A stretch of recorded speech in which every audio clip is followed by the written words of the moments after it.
Good evening. Welcome to Elkton Middle School for our business meeting of July 27th, 2025. We began earlier this evening in closed session to take care of a couple of items. And so now we are going to begin with a moment of silence if you'd like to join us.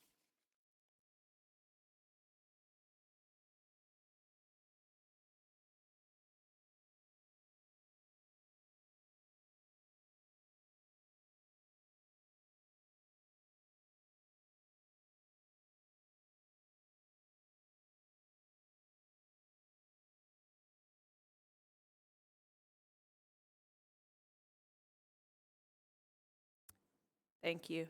At this time, we will stand for the Pledge of Allegiance.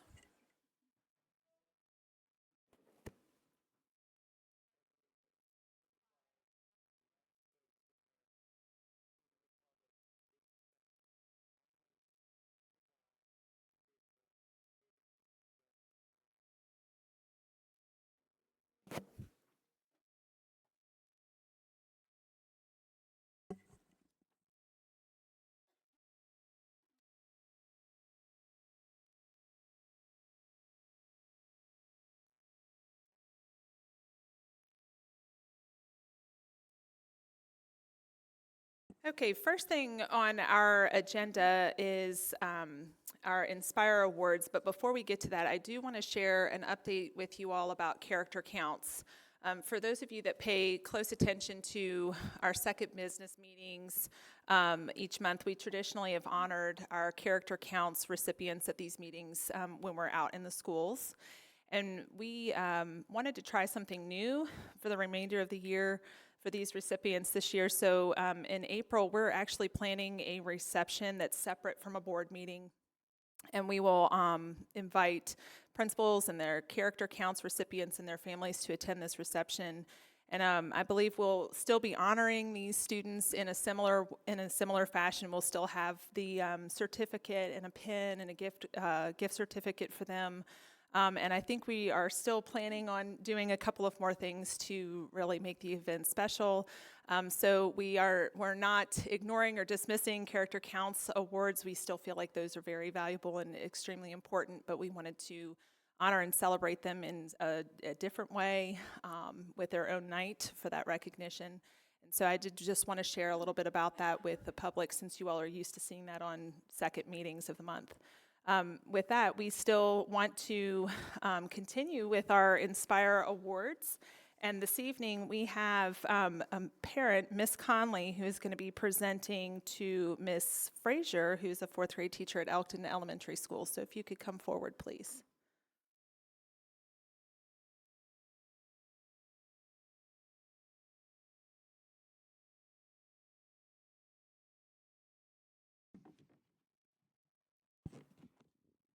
It's a pleasure to be here this evening. Carly's there. Carly, if you'll just stand. Um, so my character counts, that's my son Everett over there. He is in her fourth grade classroom. And my Inspire Award is that Miss Frazier has gone above and beyond to help my child find his love and joy for school again. After a rough year of third grade, my son had lost his want to come to school. Sorry. Last year was really rough. As a first-year teacher, I see how she has poured her heart into not only my son's success, but the success of the entire class. She has been amazing. While helping my son get back into routine with what school and classroom expectations are supposed to be, she has communicated daily, going into detail to make sure I completely understand situations that have taken place. She is providing her entire class consistency in expectations and procedures. She does not just hand out consequences, she takes time to have conversations needed to ensure the child has understanding of what was expected and how to fix that unexpected behavior in the future. I have seen such a growth in my son, not only emotionally in regards to school, but academically as well. As a first-year teacher, Carly is a true example of what a teacher is, and it's an honor to give her this award this evening.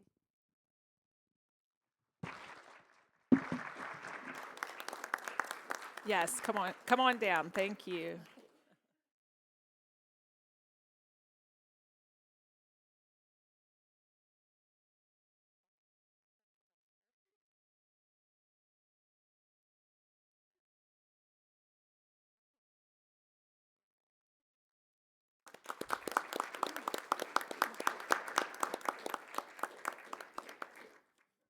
Thank you for bringing that Inspiration Award. Those are really important to recognize the contributions our teachers make each and every day to our students. So I thank you for your time in doing that. Next up in our recognition section is a recognition of donation to our East Rock High School esports. And so I'm inviting Mr. Eric Rauschenberg, I hope I said your name correct, and Mr. Christopher Michael to come forward, please.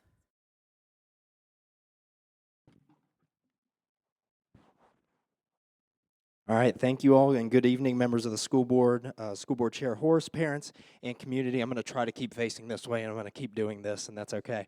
So, Eagles Esports, what you're seeing up here is our brand new varsity sports team at East Rockingham, and no, I didn't make a spelling error. There is an E in front of sports now. What does that mean? Ingenuity? I don't know. It's electronic, so these are electronic sports. So what this means is literally the sport of video games. So the next time your kid is playing, they're actually practicing. But these are not just normal games. So these are skill-based and single-player type games where the input, everything that you do matters. So nothing is happening without the input from the player. And we actually have team-based games, and I'll show you that in just a moment. So there's also a lot of communication and things happening with that. These are organized tournaments, so we have organized games happening each week. I just mentioned that they're collaborative, but also the fact that we are learning. Coach Rauschenberg has learned a thing or two from several games, and also the kids learned that they cannot beat me at Rocket League and Mario Kart. So, it is a phenomenon, so there are players, streamers, and viewers around the world.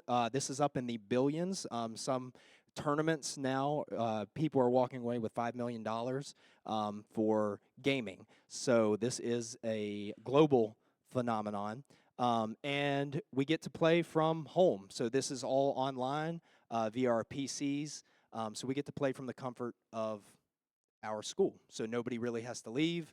If there's any issues with weather, any transportation, no problem at all.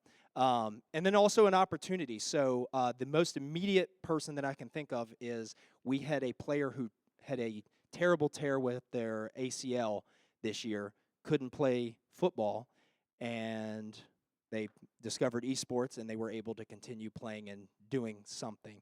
And that something, again, is talking, playing, communicating. It's the same thing, just in a different setting. So much like our Scholastic Bowl or chess, which is also part of esports. So here's our HQ, hand painted by myself and design.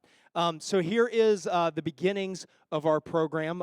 We started officially in the spring of 2024, correct? And we had these 8 students that you see right here. This fall, we jumped to 25 students, had to rotate players. Now we've set up in the spring basically kind of like a tennis ladder battling for who is going to play that week. So very competitive things happening in this room. We started with those 8 students, 1 Nintendo Switch, and 6 very outdated PCs. So we have made several additions to our program. Here's just a quick view of some of the games that we play in the order of the ones I'm best at. So the kids really thought they were going to beat me, but, you know. So Rocket League is a game where you are playing soccer with cars, basically. So if you're like, oh, I could do that in the air at the same time. Number 2 is a Nintendo fighting game, one-on-one. And then number 3 is Mario Kart, which I'm sure a lot of us have played, and that one also is team-based, so the score is collected over the 4 people on that team. So like I said, we've been able to make huge strides in our program, both in our merch and the objects and things that reflect our program. So you can see us repping the reds and the blacks for Eagles Esports. Brand new chairs. Yeah, the headquarters. Mr. Rauschenberg did a ton of work painting after hours, so thank you, sir. And there's LED strips, too, if you can see that. Kids love LED strips. I don't know why. And here's the squad, or at least part of them right here. So this is a testament to kind of the collaboration of all of our pieces. I created the logo. Mr. Rauschenberg reached out and was able to get our decal and logo printed on multiple objects. His son, who's on the team, was able to 3D print the stand that was holding that controller. So we're kind of seeing all these different pieces kind of coming together. And one thing that happened through this is we were actually able to visit some local colleges who do offer scholarships for a sport like esports. So there's Shenandoah University, and if you look at their bunker right here, wow. So we got to visit this place. They had an entire media team, much like Greg Gillette right now, is running the show. So there are people behind. There was a commentator, somebody running the stream, somebody editing things. So what we really hope for this program is it kind of becomes, a gaming area, a playing area. People can practice newscasting, editing. So there's so many moving pieces that could be a part of this program. JMU has an esports team, as well as Bridgewater College has an esports team, and that's just the local teams. And now we get to the stars of the show.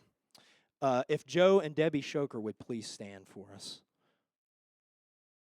And if we could give these folks a round of applause. So the Joe and Debbie Shoker Foundation provided us with a $5,000 matching grant, which allowed us to have most, if not all, a lot, the furniture. We are so thankful for what you've been able to provide for us to really update the infrastructure of our program. And the kids notice. They notice immediately, and they see things, and we've got the fresh coats of paint and things like that, but we are now moving towards updating all of our systems, and we thank you so much for that. If any of you all would like to contribute, you can write a check to Riffy with ERHS Esports in the memo. You're welcome to call for more information to 540-564-3218. Once again, that number is 540-564-3218. And those are the ways that you can contribute. Did I leave anything? I think that's it. So before we break, we also wanted to find the correct page. We wanted to acknowledge our appreciation for the Shoker's gift. And on behalf of East Rockingham High School, we'd like to present you with a plaque, a keychain, and a set of coasters, all embellished with our esports logos and created by one of our esports athletes. These small tokens represent the big difference you all have made in the lives of our students. And we thank you so much. If you'd please come down, we'd like to provide that to you.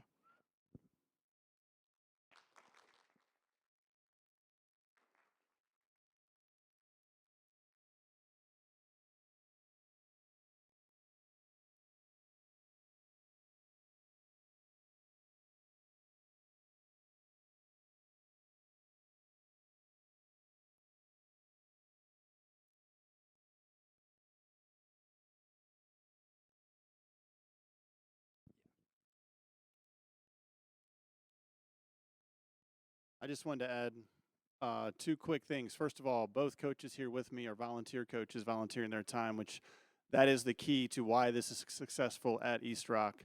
And the second thing is this program has reached a very different demographic of student that don't always have an opportunity to participate during and after school. And I've really enjoyed that. I'm getting chills talking about it.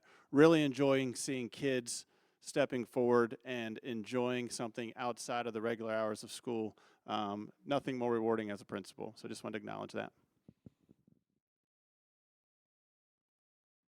All right, and so moving forward, we'll actively seek our additional supporters, and our goal is to make esports a lasting part of our school's culture and offering students those opportunities. And we hope to face off against maybe TA, Broadway, and the Blazers next season.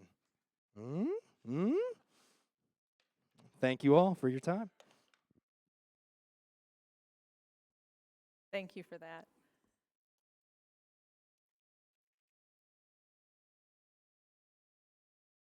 Okay, next up this evening are public comments. I just want to review a few things about public comments this evening. Public comments are just one of several ways that you can share information with the school board. There's a variety of other formal and informal ways by which we seek and receive public input during and between meetings, and that also includes email. Just a reminder for those of you that are new to our public speaking, each speaker is recognized in the order listed on the sign-up sheet and is limited to 3 minutes total. I believe we have a warning chime or sound when you have 30 seconds left of your 3 minutes. Is that correct, Mr. Gillette? 30-second warning. Speakers should have their comments reflect character counts pillars, and all comments should be directed to the school board as a whole, not to individual school board members. First up tonight on our school public comment speaker sign up is Christina Burke, and Michael Stemple, you'll be second coming up, so if you could be ready for that, please.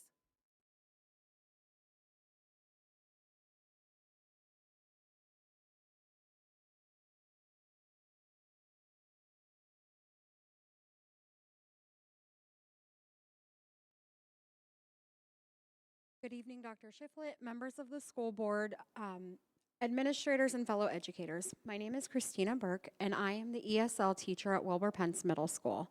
I am the teacher of the intensive newcomer program, so I get to support students who are brand new to this country and who are level 1 English language learners. As we know, our country is currently facing significant uncertainty due to the new executive orders and concerns about mass deportation.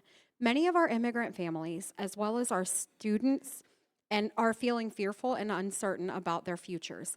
These concerns extend to our teachers, who are worried about how we can best protect and support our students in these challenging times. Tonight, I am asking the school board to develop and share a clear plan with all RCPS staff.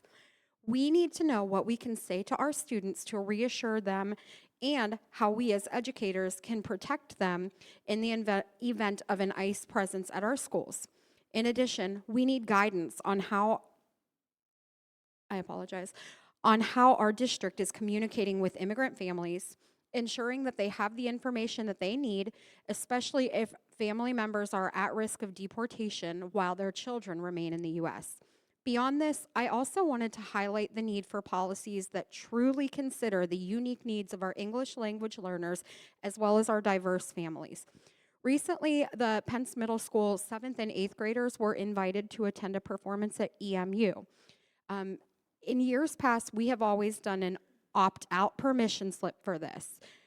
This ensures that all students have the opportunity to attend unless a parent does not want them to participate. Unfortunately, we found out the day before the 7th grade field trip that this was not allowed for this field trip. And so because of the last minuteness of all of this, my newcomer students were not able to attend because I wasn't given enough time to get the new permission slip, translate it to their native languages, and for them to get the form back the next day for the field trip. This situation highlights a bigger issue: policies that do not take into account the needs of our English language learners and the challenges posed by the language barriers. As far as I know, there is no school board policy that mandates an opt-in permission slip instead of an opt-out option. This is just one example of how some of our school board policies may not be created with all of our learners in mind. I urge the board to reflect on how we can better meet the needs of all of our students, particularly those immigrant and non-English speaking from immigrant and non-English speaking backgrounds. Policies should be inclusive and flexible, ensuring equitable access to opportunities and support for every child we serve. Thank you for your time and consideration. Thank you for your comments. Michael Stemple, you're next, and then Nancy Bassett, you'll follow him.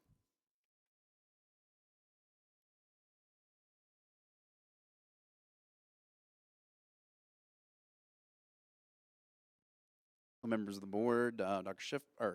Shiflett. I have a couple questions that goes along with what was previously stated for Rockingham County Public Schools. Do you have a plan, and will you commit to supporting RCPS students of immigrant families with justice, mercy, and humility? Allow me to explain.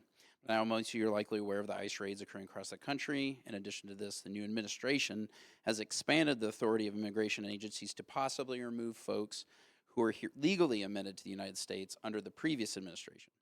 How does this impact RCPS? Many immigrant families send their children here. It is a possibility that immigration raids could have a direct effect on RCPS children. Here's one scenario from 2019 in Mississippi. ICE conducted one of the largest workplace raids at poultry plants throughout Mississippi. Parents had children in school who were detained. Some never saw their children again for months or even longer. We have poultry plants and associated industries throughout the valley. These industries employ a significant amount of recent immigrants as workers. These kinds of raids could happen here. In addition to this, the current administration has stated that the schools are not off limits when it comes to immigrant enforcement. How will RCPS protect student information when this occurs, as federally mandated? How will RCPS respond to requests to enter school grounds? These are important questions that require thoughtful and deliberate plan. Harrisonburg City Public Schools has a plan in place already. I hope RCPS does the same if they haven't already. My second question was prompted by a recent post on social media from a school board member. That member posted a picture of President Trump at the inauguration with a caption, "America is back." Now, it's certainly within the school board members' First Amendment rights to post their political views on social media, but I would ask the member to pause a bit and think about the message that sends to RCPS students of all backgrounds. In December of 2023, at a campaign rally in New Hampshire, Donald Trump stated that immigrants are poisoning the blood of our country. Now, I don't believe that any of the board members here would walk up to a student of an immigrant family and tell them that they are poisoning the blood of our country. But do you see how posting about our current president can convey that message, as those are the exact words that he stated at a rally? Convey that message to RCPS students. I asked the board members to show that they are committed to supporting RCPS students regardless of their immigration status, sexual orientation, or gender identity. In the Bible, Micah chapter 6, verse 8 talks about what it truly means to following a loving God. Act justly, love mercy, walk humbly. I found this verse to be deeply important to me as a man of faith. To remind myself how I'm to live, I had it tattooed on my forearm. I asked the RCPS administration and school board to tattoo these words on their heart as they support the wonderfully diverse students of RCPS. Thank you for your comments. Nancy Bassett?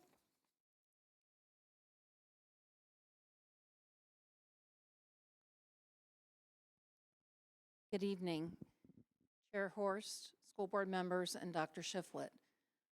I missed the first meeting for you being the chair, and I apologize for that, but I was busy at Spotswood with Scholastic Bowl.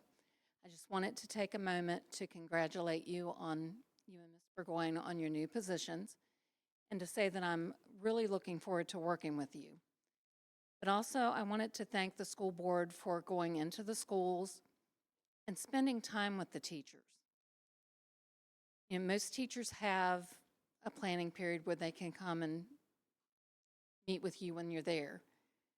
In my job, I don't have planning, but I requested a visit from two of the school board members, and I appreciated the time that you took beyond what time you had planned to be there so that we could collaborate on things that we need to lobby for our students. And I just wanted to say I appreciate all of your hard work. Thank you. Thank you, Mrs. Bassett.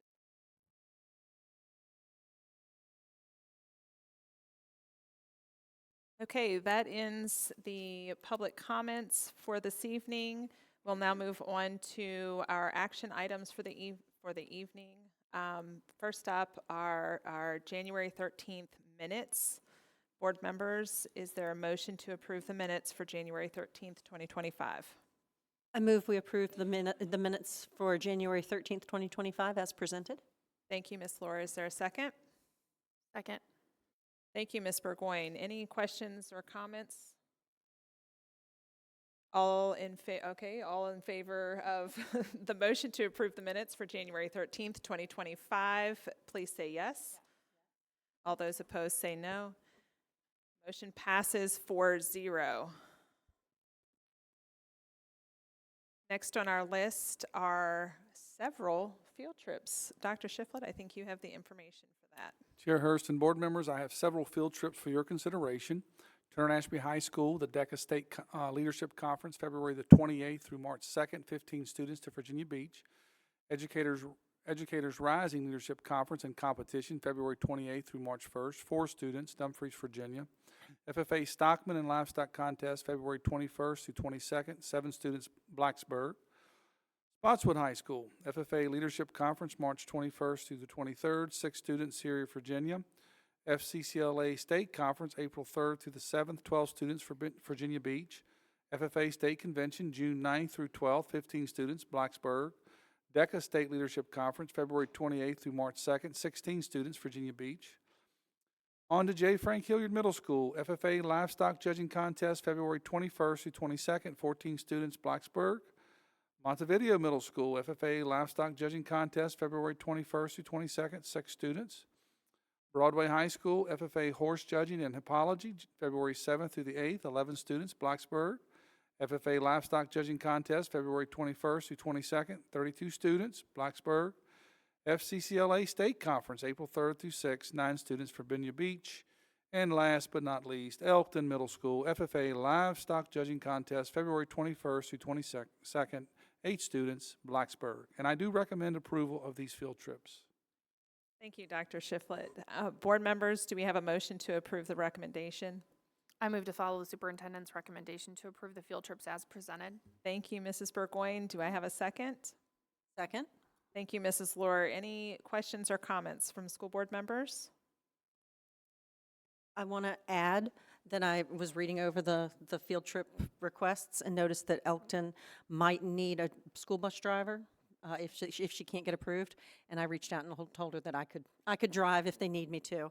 And I'm noticing I wind up in Blacksburg in February when there's possibility to go to Virginia Beach. So I think I need to make better friends with the FCCL and DECA, which I think served us dinner tonight. So FCCL kids, call me. Board members, anything else? I will say I'm impressed by all the activity in all of these departments. I just think it's incredible. We have so many opportunities and so many kids involved in these things, and I think that's pretty cool. Without any other comments, board members, those in favor of approving the field trips as presented, please say yes. Yes. Those opposed say no. Motion passes 4-0. The next thing on our list are school board committee appointments.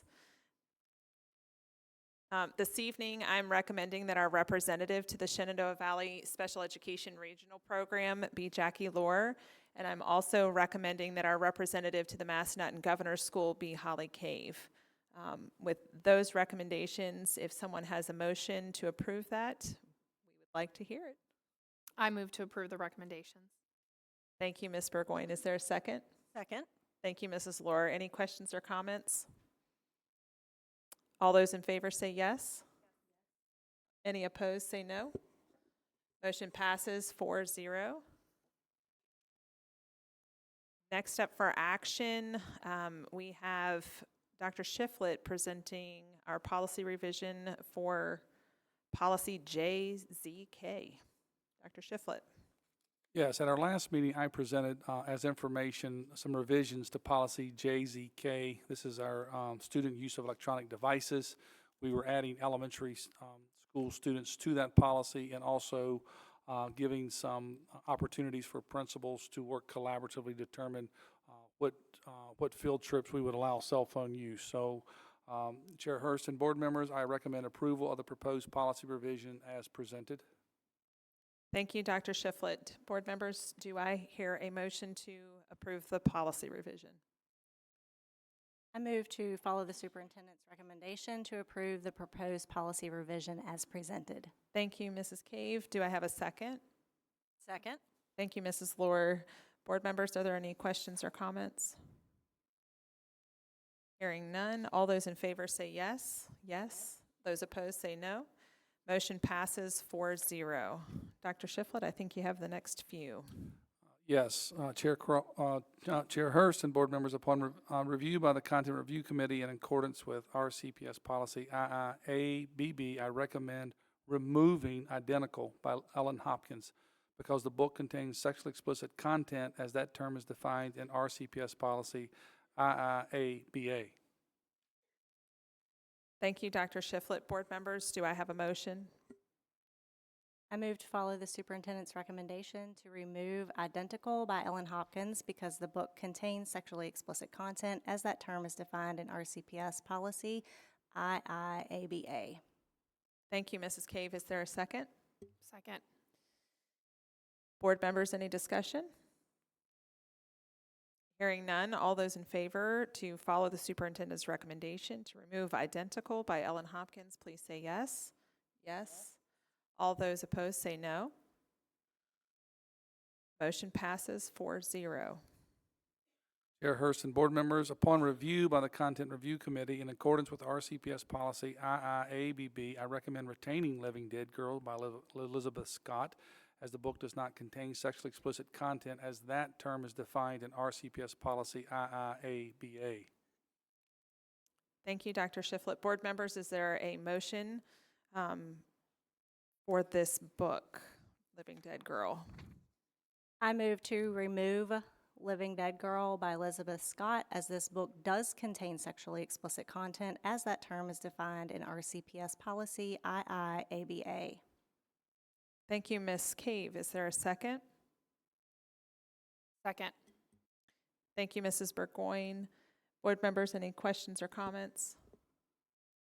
Hearing none, all those in favor to remove, I believe is our recommendation or our motion. Our motion is to remove Living Dead Girl by Elizabeth Scott. All those in favor say yes. Yes. Yes. All those opposed say no.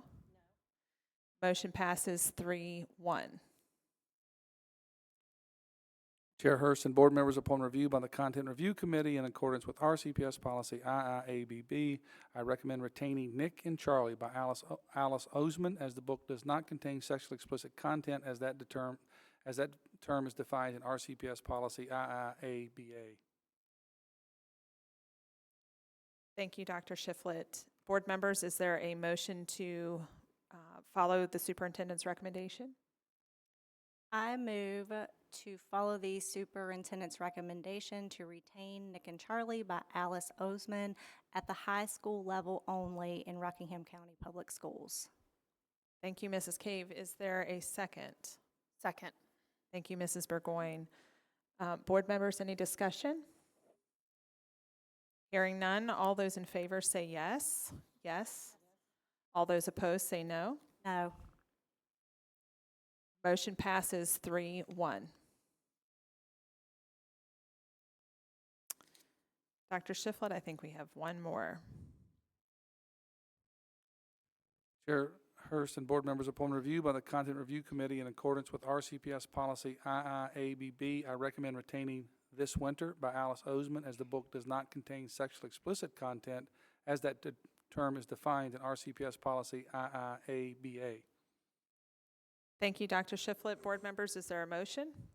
I move to follow the superintendent's recommendation to retain This Winter by Alice Oseman, as this book does not contain sexually explicit content as that term is defined in Rockingham County Public Schools policy IIABA, and to retain that book at high school level only in Rockingham County. Thank you, Mrs. Cave. Board members, is there a second? Second. Thank you, Mrs. Burgoyne. Any discussion? All those in favor to to retain This Winter by Alice Oseman and to retain it only at the high school level, please say yes. Yes. Yes. All those opposed say no. Motion passes 4-0.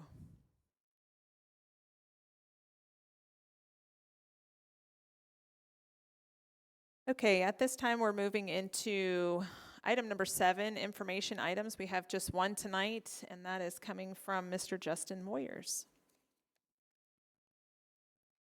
Good evening, Chair Horst, members of the board, Dr. Shiflett.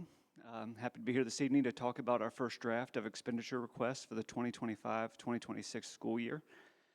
So just as a repeat from last year, this is all the expenditure requests that we have received from all division personnel for the upcoming year.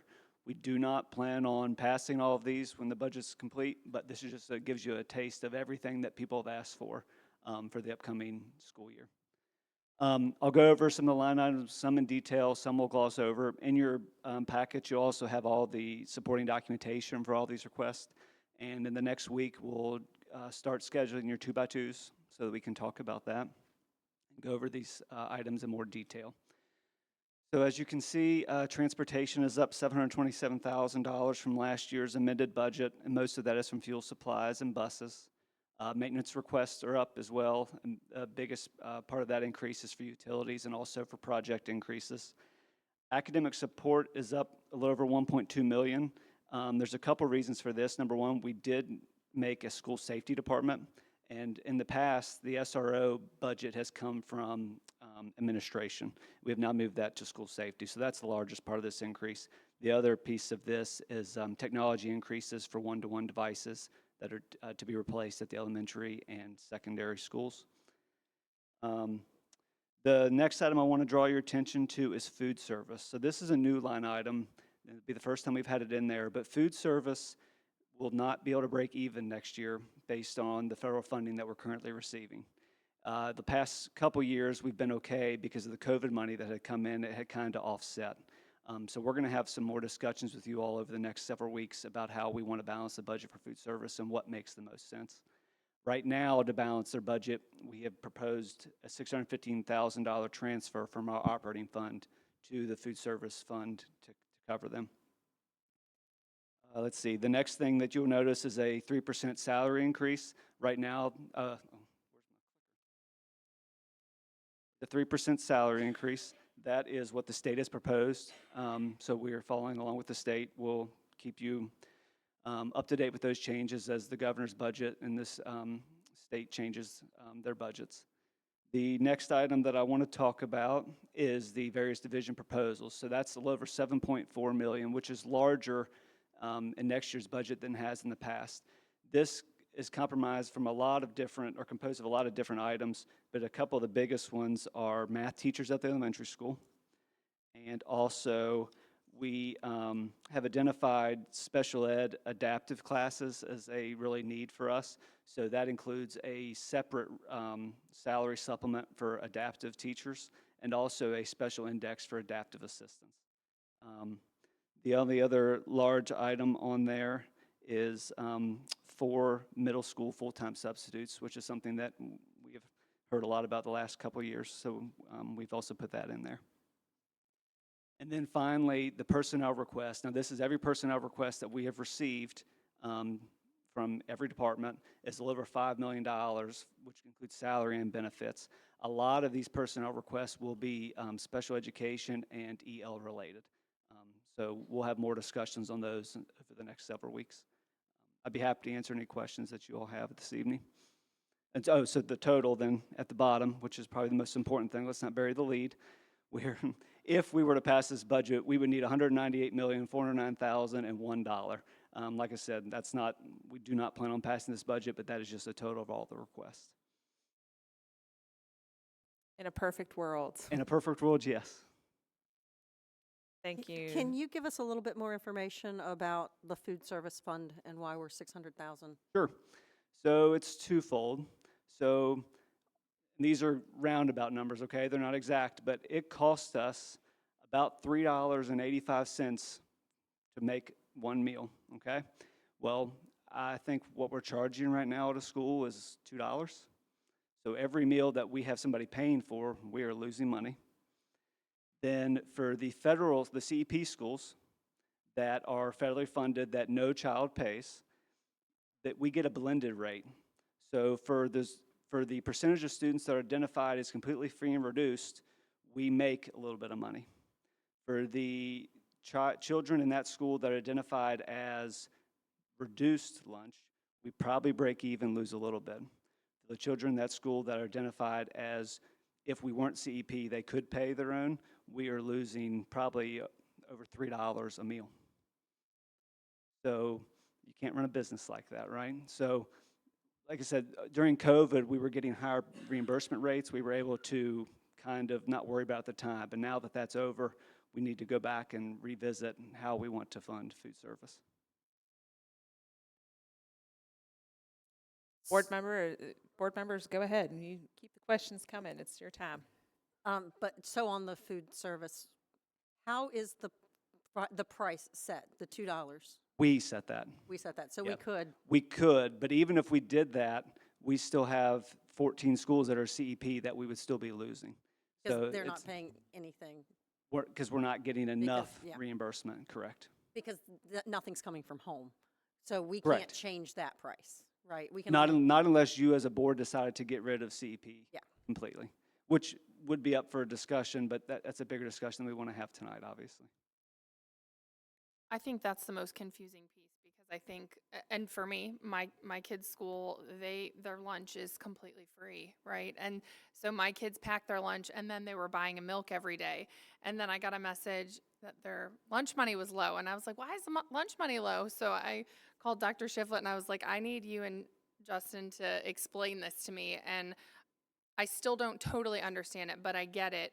So I think that is confusing for the community to say, well, the lunches are free, they're reimbursed, but not completely. So that's frustrating, and that's where that number comes from. Right. So. And every year, I will say the state and federal government talk about changing the reimbursements rate and so forth, but as of now, we're not breaking even. And we're not going to make our lunches smaller so that they fit that number. Oh, no, we're definitely Right. not going to do Yeah. that, right? And we're not, and we don't, there's not expenditures for us to cut. So cutting expenditures is really not an area that we're going to be willing to do to make this right.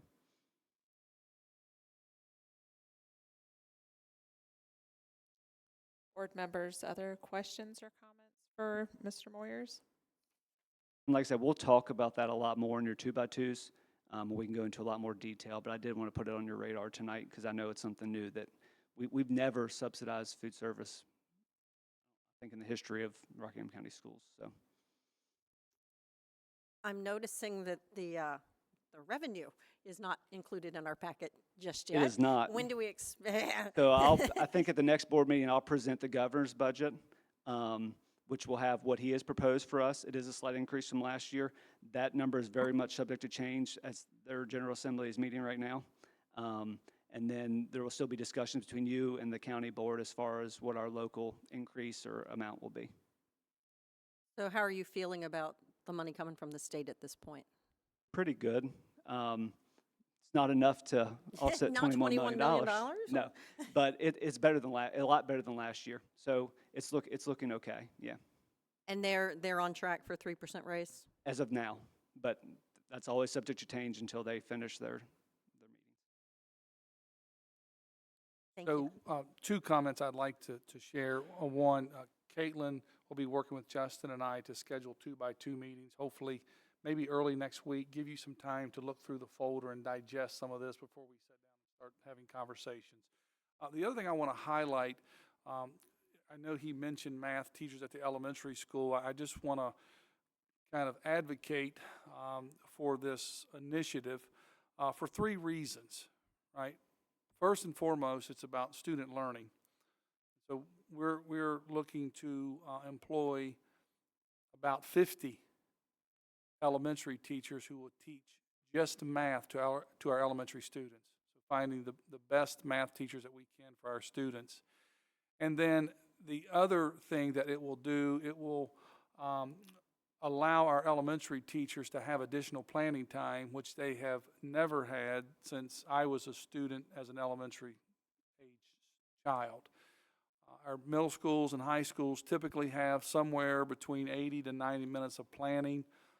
Occasionally they may have a duty sprinkled in there, and our elementary teachers have about 40 to 45 minutes of planning, and that really, with that planning, it also included there is them escorting students from point A to point B.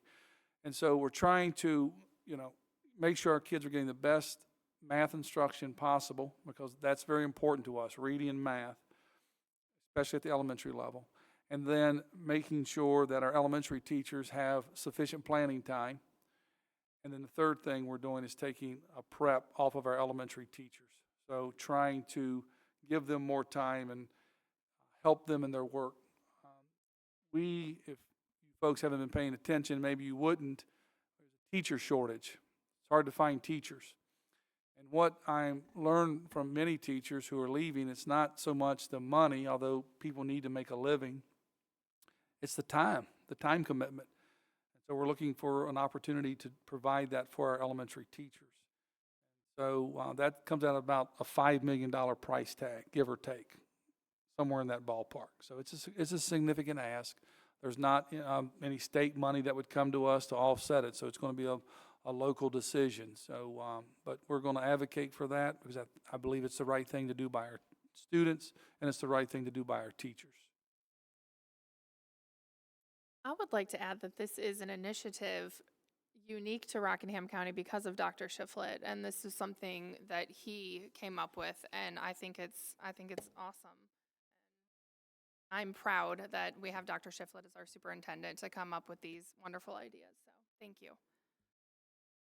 Thank you for saying that, Ashley. I was thinking the same thing, that he's sitting there trying to effectively explain to the public, but he's being very humble. Like, this is a big deal, and this is part of what all of us talked about in our campaigns about making Rockingham County a destiny division for teachers. They're going to want to come here because one thing that teachers long for is that planning time, and I think this is really great, and I cannot wait to see it launched. So thank you for all the work you're doing there. And thank you for being humble. Not to be the Debbie Downer, but they say don't ask a question that you don't know the answer to, and I'm hoping you give the answer that I'm pretty sure you should give.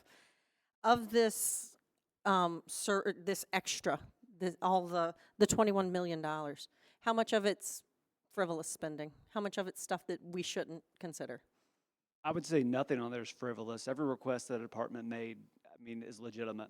Now, the board is going to have to prioritize what's important to them and what we can afford, but nothing on there is frivolous. Yeah, this book, my experience tells me that this book is filled with great things for students, but that's quite the price tag. So Right. thank It's all you about for your prioritizing and what we can do best. And one other thing I will mention about the food service, we're not the only division in this boat.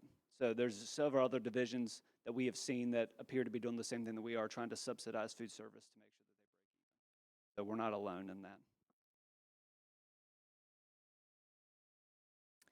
Thank you, Mr. Moyers. Thank you, board members, for your comments. Lots to talk about.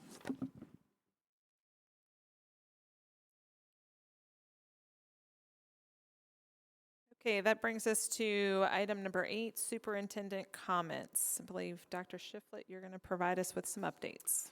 Yes, thank you for the opportunity. So first, in our December meeting, the school board had requested that I conduct an evaluation of our elementary playground structures.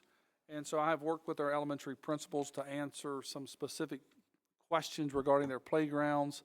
And I've also, I gave them a Google presentation to include all this information, and I asked them to put in some pictures. So I have all of those presentations from 15 elementary schools, and Caitlin will be sharing a folder with you this week. So you'll have an opportunity to look at that to see what's there, and then we can have conversations. Again, when it comes to budget, where does that fit into our priorities and working on that. At our last meeting as well, someone had asked me about potential makeup days and spring break. And so I wanted to come back and thanks to Donna Abernathy for helping me work on this. As a division, we have missed 8 full school days. We did have one school that was closed because of, I think, electricity, and we've had 2 delays. At this point, I would say if we miss 4 more days, we will need to consider making up some time. And I just want to throw out some dates to you because according to the approved calendar, it says the superintendent in consultation with the school board will determine makeup days. Okay, so just to put on your radar. So if we would have now this week looks golden, right? I'm thrilled. This is looking good, right, Chris?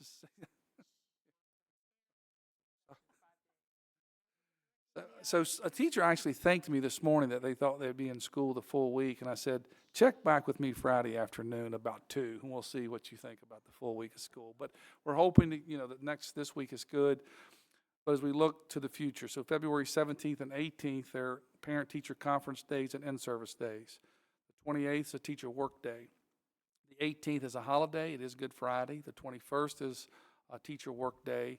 26th is Memorial Day, and then Thursday, the 5th of June, and Friday, the 5th, the 6th of June, excuse me. So those would be potential dates that you could make up some hours without interfering with spring break. So I wanted to just put it on your radar. If we don't miss any more days, we just keep plugging on along and we're good.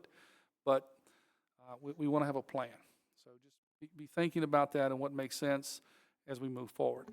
Along those same lines as Mr. Sowers and I, and again, thank you for all your help with these decisions and trying to determine when we get the schools open, if there's going to be a delay, what does this look like? Number one priority, safety of our students and our employees, right? Our families trying to get students to school. That's number one priority. So we have to make sometimes hard decisions that frustrate families, I understand. But again, we're trying to keep students safe. One of the things that when we had that 6 inches of snow, when it never, got warmer than 15 degrees, we missed a full week. As Mr. Sowers and I were discussing delays, and we were talking about a 2-hour delay, and he basically said, well, Larry, if we just had an hour delay, we would be okay, because really what we were looking for is the daylight, right? The sun is up. You think about 7 o'clock is about the time buses are starting to hit the roads, maybe a little before, a little after, but that's sort of the prime time. Still a little bit, not quite, just breaking dawn. By 8 o'clock, sun is up, you can see very well. So that way, if there are any icy spots or tricky spots, easily visible to our drivers, whether that's students, bus drivers, moms and dads. So we have not implemented a 1-hour delay probably in 10 years, maybe. Mr. Sowers didn't even realize it was such a thing. When I was a student, it was the thing. And you may be asking, well, why do you care about 1 hour or 2 hour? When we have a 2-hour delay, our students who attend Massanutten Technical Center in the morning, they do not attend class. It's canceled for the day. So by moving back to a 1-hour delay, there's an opportunity for them still to go to MTC and have their class. And it would be shortened, but at least it would be part of the class. So I am going to be communicating with families starting tomorrow just to make them aware that we may be going old school. 1-hour delays are coming back to Rockingham County Public Schools when they are warranted, right? So when Mr. Sowers says to me, Larry, it'd be nice if we had a little daylight for buses and drivers, then we may look at a 1-hour delay. I'm not saying we will not have 2-hour delays. There may be a reason to have that as well if the temperature is going to climb up above freezing. But I just want to make you folks aware that this is something we've talked about. We may be the only school division in the valley who's going to be taking that approach, but it impacts our CTE students, and I don't want that to jeopardize their opportunities for learning. So just want to make you aware of that. We're going to be making families aware of that. I've already communicated with our principals. Many of them said, we do not have a 1-hour delay schedule. And I said, well, create one. And dust it off, is what I said. Because I think probably 10 years plus since we've had a 1-hour delay. So it's been a while. I remember some as a teacher, and I taught for 14 years.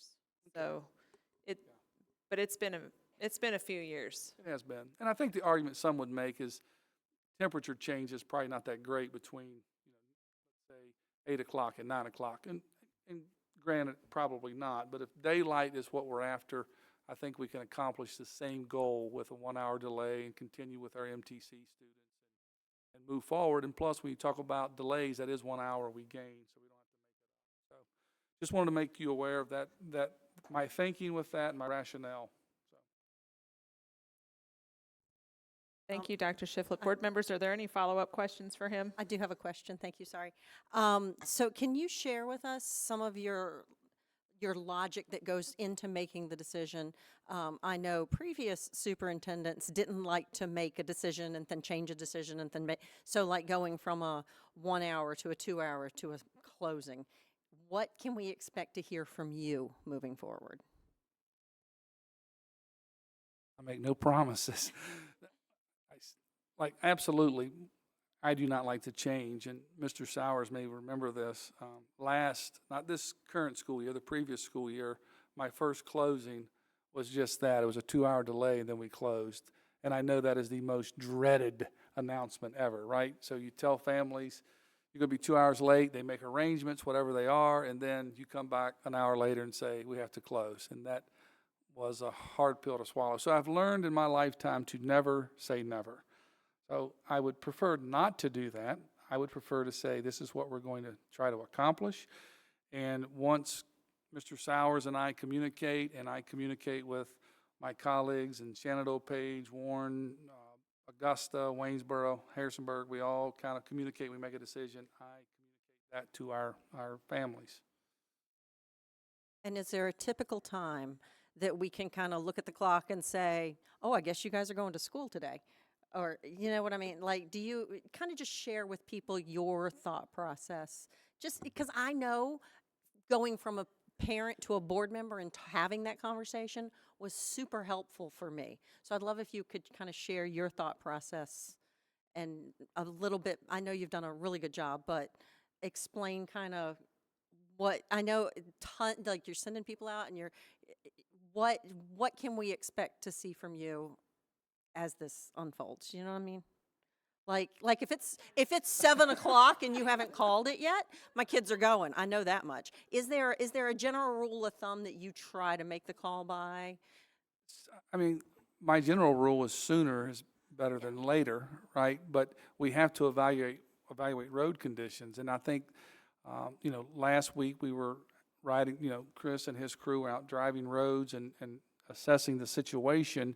And I think we were making this decision around 3 or 4 o'clock for the next day, right? But what if it's snowing at 4 a.m. on a Tuesday morning? Then I'm going to have to make a decision. In the mornings, we try to decide by 5:30, 5:45. So the mornings, we're going to make a decision by 6 o'clock, probably the latest. The day before sometimes is a little bit tricky because we're trying to judge temperatures, current road conditions, what's going to happen between now and the next, 12 hours. And I want to give a huge shout out to VDOT because I know they worked aggressively to help us get some back roads cleared, and they threw gravel down in places where we couldn't get the ice packed snow to melt. So I think in many ways they made it possible for us to get that second snowstorm wasn't as bad for us. So early mornings by 6 o'clock, we try to make the announcement, Ms.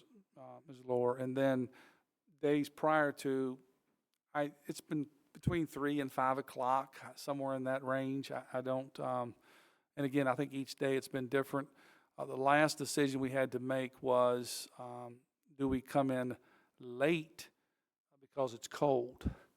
And that was sort of a tough decision, but as we looked at the projected forecast for temperatures, it wasn't changing that significantly. So it was going to be cold regardless. So we went on time. Thank you. I'm sorry to put you on the hot seat. I just know. I mean, these are the questions that parents really need to know and want to know. Do I wrestle my kid into bed? And I know it's a hard job. I grew up with a father who had to help make that decision, and a mother who always tried to hide that decision from me. So I appreciate everything you guys do, and thank you so much for your willingness to share with the community.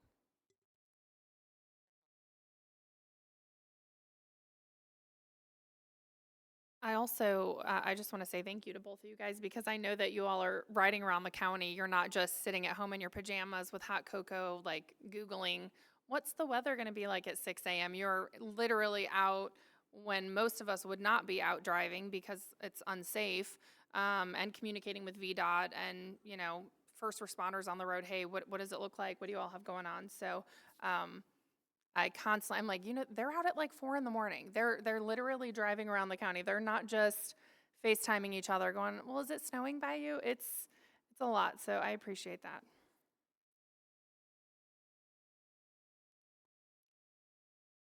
Thank you, Dr. Shiflett, for providing those updates.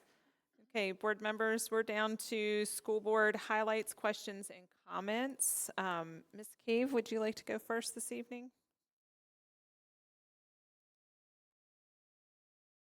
Just want to say thank you to teachers tonight. I was seeing earlier this week, there's been a lot of these announcements lately, but Miss Brunk was named Teacher of the Year at Riverbend, and I saw Miss Howard was named at McGaheysville Elementary, and so many of that, we're trying to keep up with all that stuff going on, but just, I know that's a great honor, and just speaks to dedicated teachers, just faithful, committed workers, and just joys to have in our school system. So thank you all. And I know it's just kind of like, I think how a pastor feels when he gets up and starts like thanking everybody in the congregation, and you always miss somebody. So I know that I did only name two, but I've seen many over the past few weeks. And so thank you all for working so hard and doing all the things that you do. Wanted to highlight the McGaheysville Elementary School had their house day last Friday, and I've never said much about that, but I really enjoy that they do that there. I always, when I go there, sometimes I stand in the hallway and just stare at the paintings they have on the wall of, now what it is at the beginning of the year, the kids are assigned to a house, and there's 4 of them there at McGaheysville Elementary, not just the students, but the staff.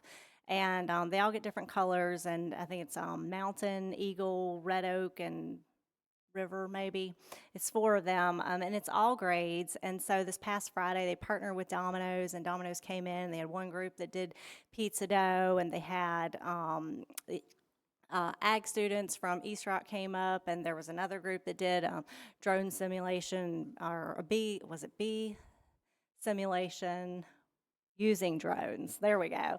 And other groups did other things. And so I think the kids had a really fun day. But something I wanted to highlight about that, and I think public schools are often criticized for, at least in circles that I run in, they say, well, the kids only learn to communicate with kids their own age because they're stuck in their own age group all day long. And with this, they sort of, they get that opportunity to sort of communicate with some other grade levels. And I really like that. And I think it sort of speaks to the innovativeness of Rockingham County Public Schools and MES in particular. And I don't know what other schools do that type of thing. So I just want to thank Mr. Baker for leading the charge there and doing that. I jokingly said to someone the other day that he was living his best life. And I don't really know if that's true or not, but I just wanted to highlight them and the work he's doing there and say thank you, and for all of the other really, really great things that you just can't do in board highlights. We should have just one night where we highlight every school. Anyway, so thank you very much. That's all I have. Thank you, Ms. Cave. Ms. Laura? Thank you. First, I'd like to thank Elkton Middle for your hospitality tonight, and it was FCCLA that provided our dinner. It was wonderful. Please pass along our thanks to the students. It's always great seeing students, so thank you for that. And I very much enjoyed our presentation tonight, but it led me to a question, because obviously Broadway area and had kids that like to game. And I've talked to TA students who have said, hey, we need to have a gaming club. Are these clubs available at other schools? Do you know, Dr. Shiflett? Currently, they are not.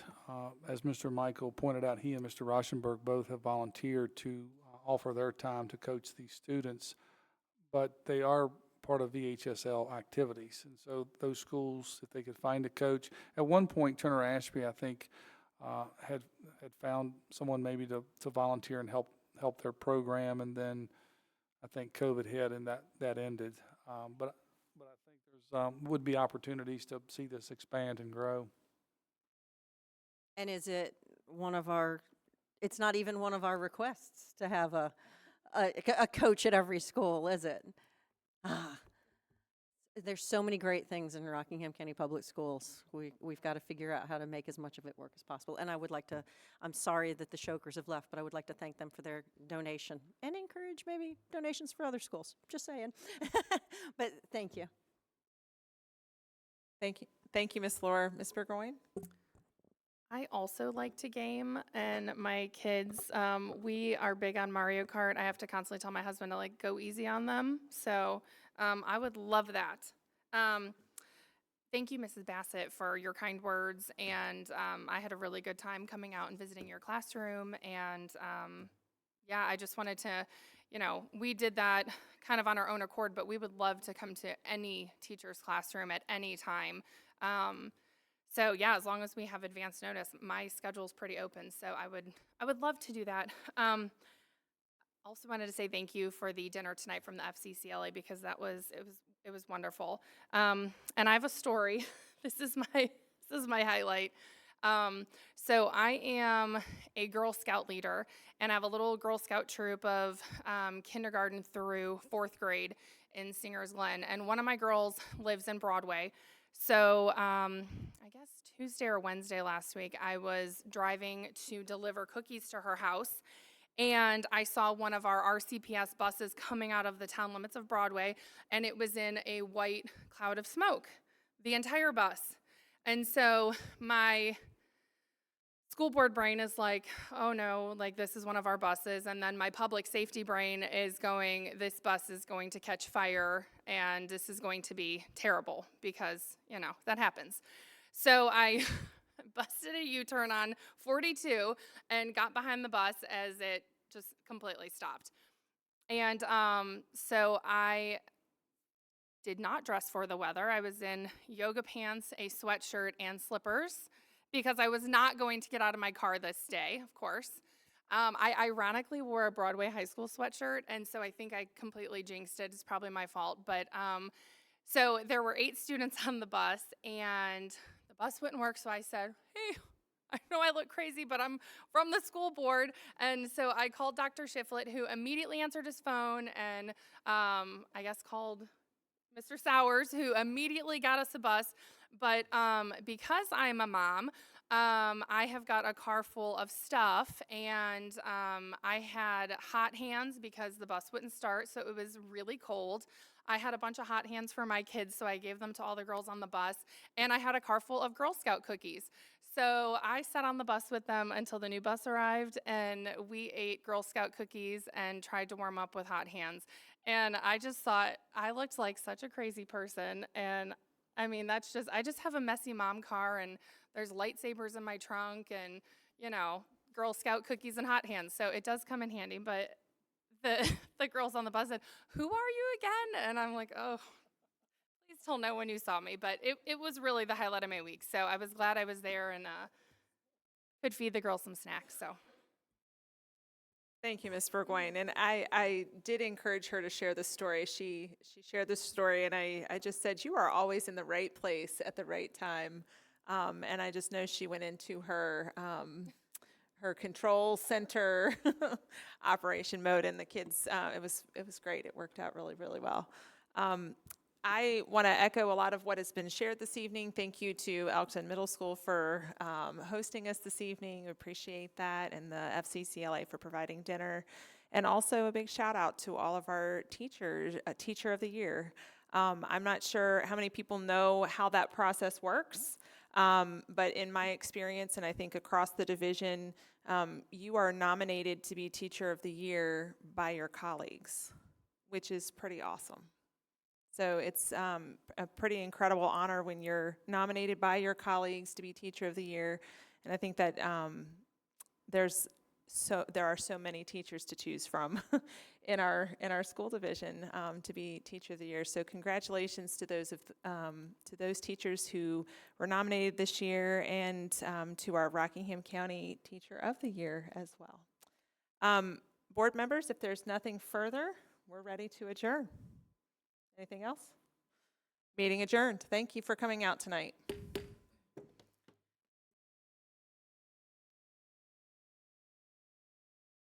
I did forget to say, last time we were at Elkton, we were here till like midnight, so good job, everyone.